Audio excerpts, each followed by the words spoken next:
Hello YouTube, Rebekah Wade here. Um, suppose I could have done this video on Sunday. This week has been relatively busy and been somewhat bored as well.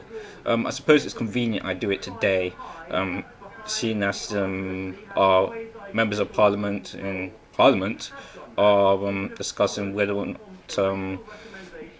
Rupert Murdoch's bid to buy the rest of B Sky B, the 61% that he doesn't already own, um, and basically discussing whether or not they should scrap this. It's odd because today, pretty much all of them are pretty united about scrapping Rupert Murdoch's bid to buy the rest of B Sky B, which is quite rare for relative peacetime. It's peacetime in this country anyway. I suppose this decision could have been influenced by the fact the new revelations that one of Murdoch's papers, I think it was the Sun, basically hacked Gordon Brown's son's medical records to basically published a story that Gordon Brown's son had cystic fibrosis. By the way, guys, if you don't know who Gordon Brown is, he was our former Prime Minister. So it's going to be all the more interesting considering the guy I'm responding to today. He's now using the channel Asymmetrical Warfare, but many of you better know him as Sardonic Skeptic. Or Derek. It's interesting because now he still has kept up that very stupid video that he uploaded, where he offers nothing, offers no arguments, and just slags off, makes a straw man for him to argue against Hugh Grant, where he took the BBC clip and put into his video and used fake laughter to express his opinions and accused him of being a authoritarian fuck, because Hugh Grant is wary of allowing the press to do whatever the fuck they want. So yeah, I could have been polite in this video response, but he was being a dick to me in the comment section, so I won't grant him that privilege. It's a fucking prick. This isn't even so much a ponage video or anything like that. This is just me laying it out as it is. I'm actually surprised that edible napalm and the skeptical heretic really sent to him, but I'm actually surprised that Klaus Casper of all people didn't give him the ass kicking that he really deserves. So Derek, that clip that you used, that's from a BBC program called Question Time. It's a political program where they of course discuss political issues and such.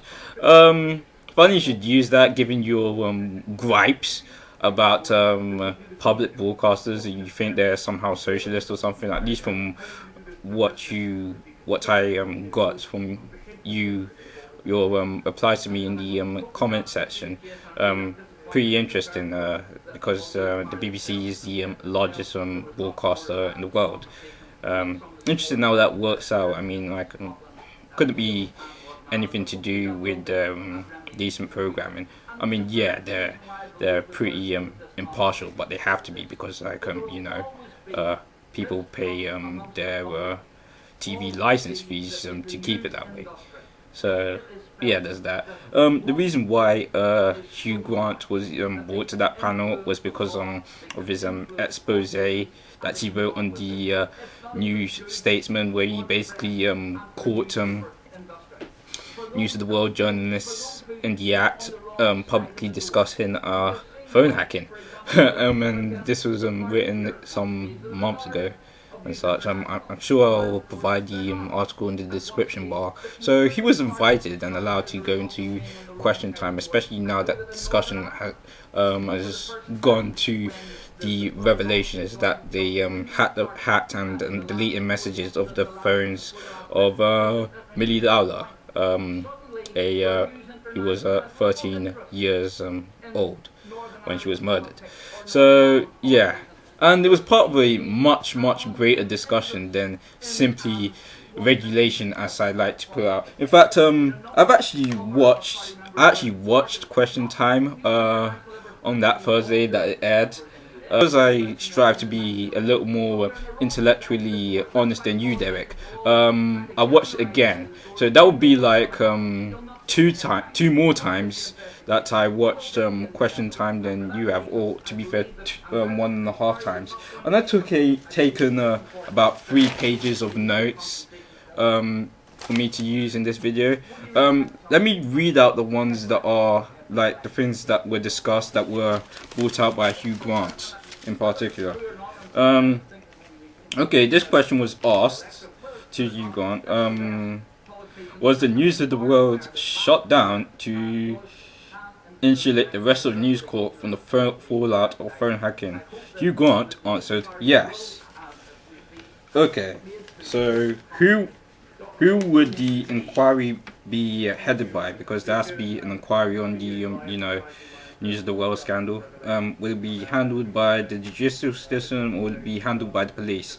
It's decided that it's the judicial system that will do this. The police can't be trusted because they were the Metropolitan Police, the largest police in the country, police organization in the country. Apparently there are allegations that they were bribed by News of the World staff to keep schmum. So yeah, would they go to bed with Murdoch again under Ed Miliband, should Ed Miliband be elected? I think it went something like that anyway. That's what I wrote down. Because Socialist Labour after it was elected in 1997, suddenly decided that they love the free market now. They really love it, so they invited all these folks. So Tony Blair invited all these folks in 10 Downing Street. Of course, Rupert Murdoch being one of them, most important of them. In fact, that seems to have happened every single time since 1979, I think it was. Maybe it's an exaggeration on my part. So, by the way, funny thing about Socialist Labour, it stopped being so socialist around 1994 when they removed Clause 4 manifesto. Yes, the manifesto, and that was something to do with the trade unions having the most influence and them having to answer to the trade unions. So yeah. Hugh Grant was shown Glenn Mulcair, who was the private investigator that the News of the World hired, and was jailed in 2007 for his part in the earlier phone hacking scandal, which involved hacking the phone of Prince Harry and I think Prince William. So Hugh Grant was showing Glenn Mulcair's notes on phone numbers, PIN numbers, details about friends and families and stuff like that. Who watches The Watchmen?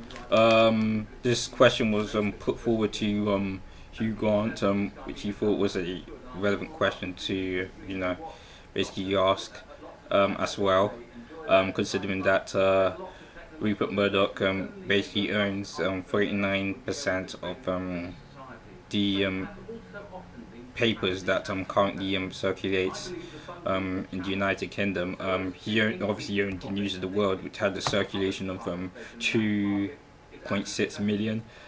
He owns the Sun, which has a circulation of 2.5 million. He also owns outside of those tabloids, he also owns a bullshit called The Times and the Sunday Times, for Sunday. So yeah, he has a pretty big chunk of the press, doesn't he?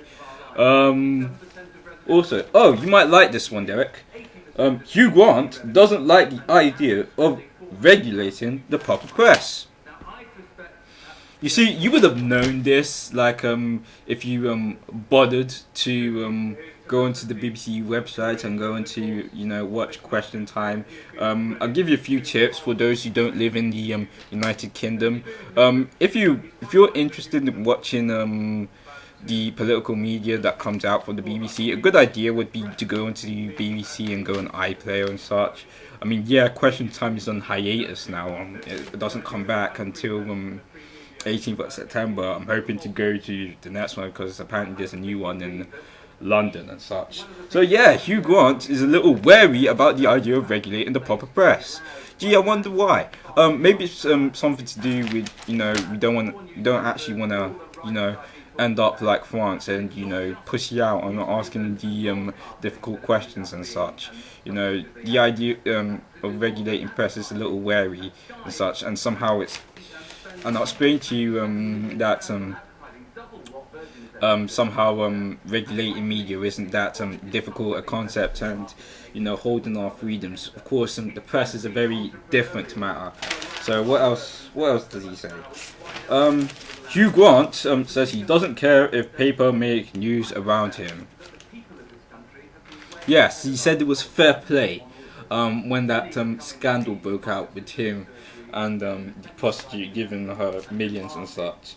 So it's a little interesting.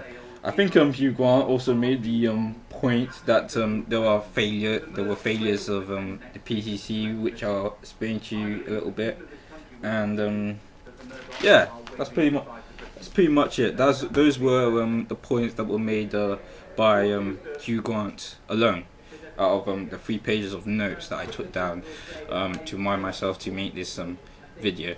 So yeah, Derek, allow me to explain something to you. What this issue is about, as some people have told you and ranted at you and such, is about of course, about the current News of the World scandal, which is ongoing and doesn't seem like it will stop for quite some time. This is actually the 3rd time in the past decade that a little news has broke out with respect to News of the World. Most recent of which is, as I've explained earlier, was 5 years ago in 2006. There were phone tapping. News of the World stuff were involved in the phone tapping of Prince Harry and Prince William. They caught 2 guys, the private investigator Glenn Mulcair, then royal editor Clive Goodman. Yes, they were both jailed for phone tapping, which is of course illegal. And one of the things that they said is that there isn't that much. You'll find no other phone hacking, tapping, or anything, or any phone surveillance of any kind from their company. When during this time was pretty widespread. So Derek's insipid fan base have been making the argument that this is somehow an example of the free market success, and the papers regulating themselves and all that crap. This is an argument that Derek made. Don't know. I mean, I seriously doubt he has the intellectual capacity to even put forward that argument. At least from what I saw from the replies to me and to other people that he made. I'd just like to stress that the phone hacking scandal is sort of a part 2, or is it a part 3 of a series of phone hacking scandals. I think the first one, I'm not sure if there was one in 2003. I remember there was one in 2006, which seems to involve them hacking Prince Harry and Prince William. So yeah, that's aside. Yeah, I suppose I could mention that. Yeah, fair enough. It was a rival newspaper, The Guardian, that put an expose into News of the World's phone hacking practices and such. Of course, I could also mention that it's owned by a charity as well. So there's that.